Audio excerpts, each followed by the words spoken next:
Bom dia, garotada aí do 8º ano, Escola Mestre Jesus, aqui é o professor Newton e a gente vai dar prosseguimento aos nossos estudos. Lembrando que nós estamos falando aqui sobre América Latina, lutas pela emancipação política.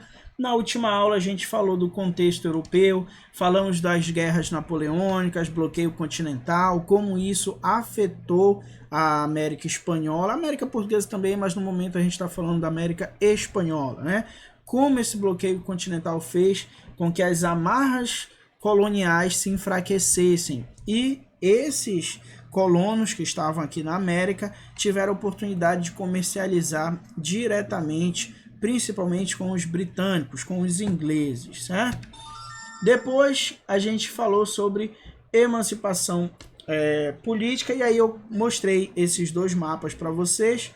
Em um mapa você tem a representação das colônias e no outro a representação dos países. Então, por exemplo, para a gente só revisar, para a gente começar. Aqui você tem o vice-reino da Nova Espanha, certo? Que ficou independente, se tornou o México, tudo bem? Tem outras regiões aqui, Guatemala, El Salvador, aqui que também pertenciam ao vice-reino da Nova Espanha, certo? Que estão bem aqui embaixo, certo? Descendo, chegamos aqui, vice-reino de Nova Granada. E aí você tem aqui, Colômbia, Venezuela, Equador aqui embaixo. Esses países antes eram essa colônia. Vice-reino do Peru, e aí que interessante, né? Você tem um país do Peru, certo? Aqui, vice-reino do Rio da Prata, que virou depois Bolívia, Paraguai, Argentina, Chile, tem ali a parte do Uruguai, enfim, toda essa região. Então, cada colônia dessa, vou fazer a interligação aqui, certo? Cada colônia dessa, no caso, agora está interligada com os países que elas se tornaram depois do processo de emancipação. Lembrando que eu falei para vocês que era muito importante entender que o Brasil, depois do processo de independência, conseguiram manter o governo, o poder do Império, né, de Dom Pedro I, conseguiu manter o país unificado, ou seja, na América Portuguesa não ocorreu a fragmentação territorial que nós tivemos na América Espanhola, certo? Se bem, gente, que só o fato de você ter 3 colônias aqui já representava essa diversidade colonial na América Espanhola, certo? Com a independência, com a emancipação política das regiões, isso só se mostrou mais intenso, só intensificou mais. Enquanto eles tinham aqui, na verdade, 4, né? 1, 2, 3, 4. Enquanto eles tinham aqui 4 colônias, aqui na portuguesa é como se tivesse 2. Alguns historiadores, falei 2, né? Porque a ideia é de alguns historiadores, tá, gente? Alguns historiadores acreditam que o Brasil também era dividido em colônias do norte e o Brasil, certo? Eles fazem essa divisão pela questão de ser muito complicada a negociação entre essas duas partes da colônia. Muito se fala sobre as colônias do norte se interligarem economicamente direto com Lisboa e não com o restante do Brasil. Acredita-se não, tá, gente? É comprovado que a navegação era mais fácil sair daqui do Grão-Pará e para Lisboa do que vir para a costa aqui para o restante do Brasil, certo? Agora que já fizemos esse resumão, vamos entender a sociedade, como estava organizada a sociedade colonial espanhola. Gente, primeiramente, é preciso entender que a elite colonial, tá? Os colonos que são importantes, são divididos em 2 grupos. Um deles, os chapetones e o clero. E o outro grupo da elite eram os crioulos, certo? Então vamos lá. Clero, vocês já sabem, certo? Pessoas ligadas à igreja. e abaixo você tinha os chapetones. Os chapetones, gente, a gente costuma dizer que eles eram espanhóis da Espanha. E aí, geralmente, quando eu falo isso em sala de aula, o pessoal acha graça, né? Espanhóis da Espanha. Não é tão simples assim, tá, gente? Lembra que a América Espanhola era considerada território da Espanha. Então, quando a gente fala de espanhóis da Espanha, eu quero que você entenda que eram colonos que nasceram na Espanha e vieram para a América, vieram ser colonos. Por isso a gente fala espanhóis da Espanha. Existiam aqueles que eram considerados espanhóis, mas que não tinham nascido na Espanha, tinham nascido na colônia. Os filhos dos chapetones, eles eram espanhóis da colônia, certo? Eles eram espanhóis que eram espanhóis porque nasceram numa colônia espanhola, não por terem nascido na Espanha, certo? Então, basicamente, essa primeira divisão é essa. Os crioulos, eles são descendentes de espanhóis, mas eles nasceram na América. Mas eles também são considerados da elite. Muitos deles eram grandes proprietários de terras, grandes comerciantes, certo? Tinham uma certa participação na política. Não era como eles queriam. Eles sempre queriam ter os mesmos privilégios. Olha, essa galerinha aqui quer ter os mesmos privilégios que essa galerinha aqui, certo? Chapetones, lembra? Espanhóis da Espanha, nasceram lá e vieram ser colonos aqui. Os crioulos são espanhóis da América. Eles nasceram na América, porém são filhos de espanhóis, nascidos na Espanha, certo? Esses dois grupos formam o que a gente chama de elite colonial espanhola, certo? Os chapetones têm os cargos públicos, têm os cargos políticos e até eclesiásticos, ou seja, cargos ligados ao clero. Isso aqui é representado, cabe aos chapetones. Os crioulos almejam esses direitos, certo? Fora os dois grupos, nós temos as camadas populares. Os mestiços, né? Os mestiços aí, capatazes e artesãos que serviam aos crioulos e também aos chapetones, e os indígenas e negros, tá? Os indígenas e negros explorados como escravos ou semi-escravos. Trabalho forçado nas minas, trabalho servil nos latifúndios, ou seja, produzindo alimentos, trabalhando com agricultura, voltada para agroexportação, ou seja, produtos voltados para vender, para ser levados para fora da colônia, também chamados, e aí tem um nomezinho de plantation. Nós já conversamos muito sobre plantation, tá? Tem algumas características do plantation, como monocultura, basicamente você se voltar para a produção de um gênero, utilização de mão de obra escrava, organização em latifúndios, que são grandes propriedades de terra, certo?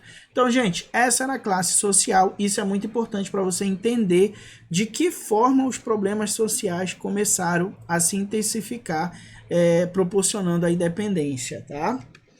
Vamos lá. As elites e os processos de independência. Gente, muitas das lutas pela independência foram conduzidas pelos crioulos, tá? Crioulos que a gente já viu, essa segunda classe aqui representava 13,5% da população, que eram os descendentes de espanhóis nascidos na América, que também faziam parte da elite.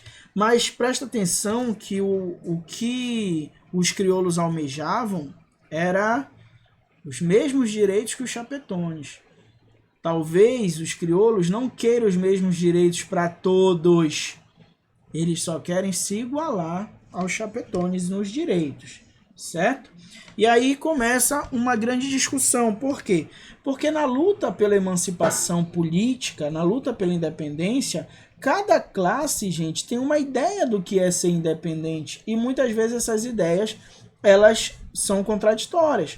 Por exemplo, o que é independência para um indígena, para um escravizado, não é independência para um crioulo. Certo? Muitas vezes os crioulos se utilizam dessa mão de obra. Então, isso vai gerar conflitos internos nos movimentos de independência. Então, vamos lá. Ó. Por exemplo, para os crioulos. Para os crioulos, gente, liberdade seria se livrar das amarras do imposto que eles pagavam para a metrópole. Ou seja, se livrar do pacto colonial. Então, para os crioulos, liberdade que eles queriam era uma liberdade comercial. Já para os indígenas e mestiços, que eram os oprimidos pelo sistema, já a liberdade era ter direito à posse de terra. Porque apesar deles não serem escravos, eles não tinham direito à posse de terra. O direito à posse ficava para os chapetones e para os crioulos.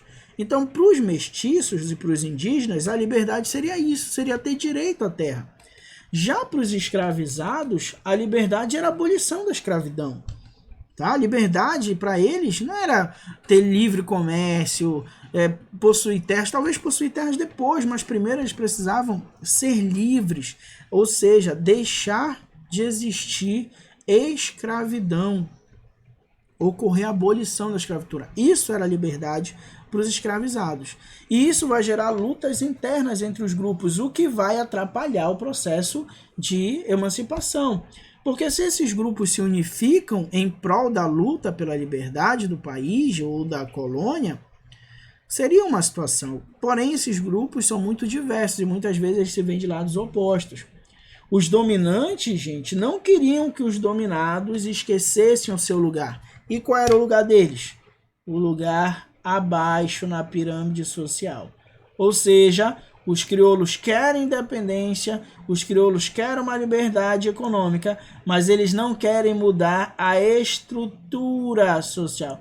Eu não entendi. Como é que eles não querem mudar a estrutura? Gente, se a gente fosse fazer uma pirâmide como os crioulos queriam, desculpa o desenho, vai sair horrível, tá? Mas seria uma pirâmide mais ou menos assim, ó. Uma pirâmide, aqui ela está dividida em 4 partes. Na ideia deles seria dividida em 3. E nessa pirâmide você teria indígenas, negros, mestiços e aqui em cima chapetones e crioulos. Então eles não querem igualar a sociedade, eles querem transformar isso aqui em só uma classe, só uma etapa. Ficou mó louco aqui o desenho, mas é isso, entenderam? Eles não querem aqui, deixa eu ver se dá pra gente diminuir isso aqui. Gente, é muito legal ficar pintando esse negócio, olha. Eu descobri um dia desse que dava pra fazer isso. Que barato. Pronto. Então eles estão aqui em uma mesma pirâmide, em uma mesma classe, tá? Então é isso que os crioulos querem. Já os mestiços querem outra coisa, já os índios e os negros querem outra coisa, certo? Emancipação do Peru. Gente, em 1780 nós vamos ter uma rebelião indígena liderada aí por Tupac Amaru. Segundo a ideia dele, gente, Tupac Amaru tinha sido aí um dos últimos imperadores aí mortos pelos espanhóis. Então, o descendente dele, que também começaram a chamar de Tupac Amaru, liderou 60 mil indígenas. E esses 60 mil fizeram manifestações questionando a exploração da Espanha. E aí o que é que a Espanha fez? Obviamente, o governo da metrópole não quer perder colônias, não quer perder riquezas. Então eles vão reprimir o movimento. E o que é reprimir, gente? Reprimir tem uma movimentação que o governo não gosta, no caso aqui o governo metropolitano espanhol, ele manda os soldados espanhóis irem lá, prender o pessoal, matar gente, dispersar o movimento, prender os líderes. Isso é reprimir o movimento, certo? Tempos depois, nós já vamos ter aparecendo o nome de 2 figurinhas que a gente vai ver na próxima aula, exatamente as características de cada um deles, o San Martín e o Simão Bolívar, tá? Cara, eles vão conseguir derrotar as tropas da Espanha, eles vão organizar um exército e conseguir derrotar as tropas da Espanha. Em 1821, a gente tem proclamada aí a República no Peru. certo? Que continuou sendo um grande exportador de prata, porém agora deixou de vender diretamente para a Espanha, porque se tornou independente, e passou a vender para a Inglaterra. Na última aula nós conversamos e falamos que a Inglaterra tinha um interesse muito grande em fazer com que as colônias da América se tornassem independentes, para que eles pudessem comercializar diretamente com essas colônias, certo? Para finalizar a aula de hoje, emancipação do México. Gente, na emancipação do México, você vai ter a participação de indígenas e mestiços. Em 1810, o padre Miguel Hidalgo lidera esse grupo, esse rapazinho aqui representado aqui embaixo, tá? Ele vai liderar esse grupo. E olha só, gente, que interessante. Sabe quem vai reprimir o movimento liderado pelo padre Miguel? Vão ser os crioulos. Eles vão apoiar a repressão da Espanha. E você pode pensar, poxa, mas eles não queriam independência? Queriam, gente, mas eu falei desde o início, eles não querem independência para todos. Quem é aí que fazia parte aí do movimento? Muitos indígenas, muitos mestiços, classes populares. E os crioulos não querem que essas classes populares alcancem seus objetivos ou tomem o governo. É por isso que os crioulos vão apoiar a repressão do exército espanhol. Em 1813 você tem o padre José Maria Morelos, e mais uma vez os crioulos vão apoiar uma repressão.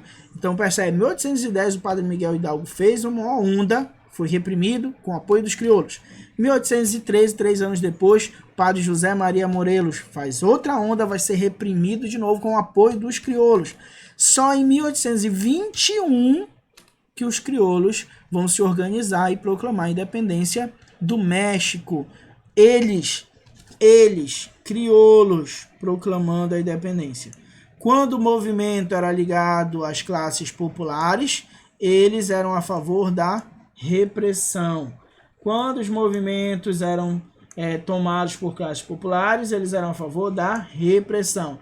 E aqui, como eram eles vão lá e proclamaram a independência. Então percebe que o problema aqui nas colônias não era só as amarras da metrópole, mas também tínhamos muitos conflitos sociais, conflitos das classes sociais que viviam aqui, que viviam na América Espanhola. Quando eu falo aqui, eu estou me referindo à América, tá? Sabemos que não é o Brasil, é o outro lado, certo?